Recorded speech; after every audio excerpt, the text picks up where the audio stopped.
II didn't just like pop into existence out of nowhere.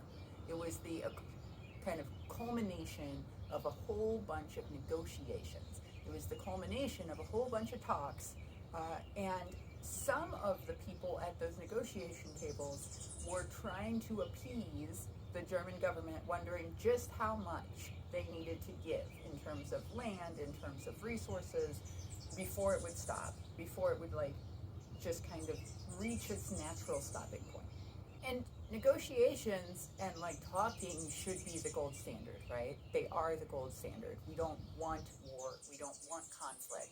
But we also have to understand that in Europe, every conversation and negotiation with authoritarian powers that unfolds, every world negotiation with authoritarian powers that unfolds, comes through the lens of understanding what feeding that amoeba force of Germany little bits of power resulted in, what that played out long game to be.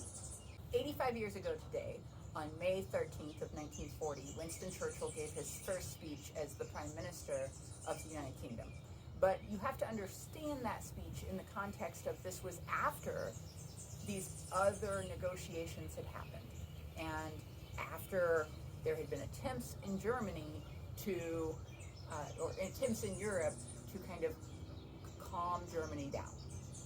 If You Give a Mouse a Cookie was published in 1985.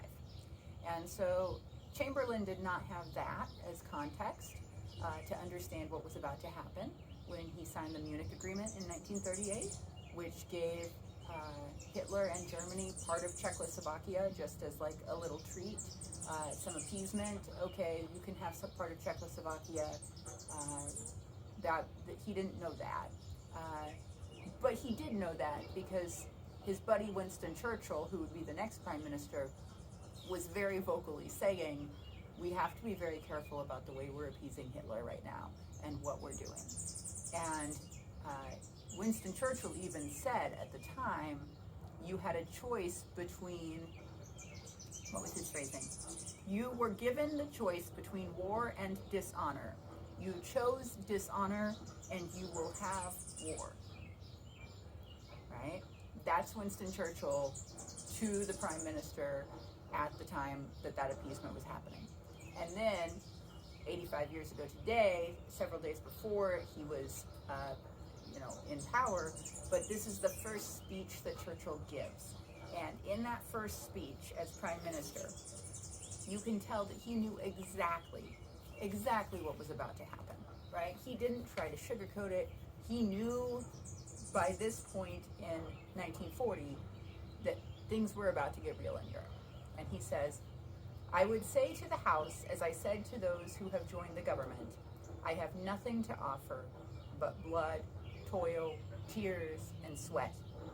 We have before us an ordeal of the most grievous kind. We have before us many, many long months of struggle and of suffering. You ask, what is our policy? I will say it.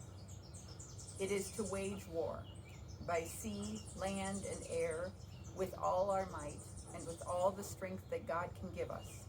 To wage war against a monstrous tyranny never surpassed in the dark and lamentable catalog of human crime.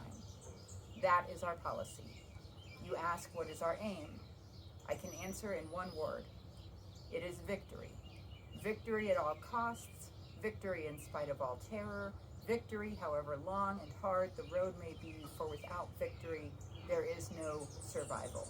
That's Winston Churchill taking power, taking leadership, and understanding what's about to unfold. But it didn't just come to him like, oh, now it's time for war, right? It came to him as 7 years of watching Germany unfold and watching what appeasement got Europe.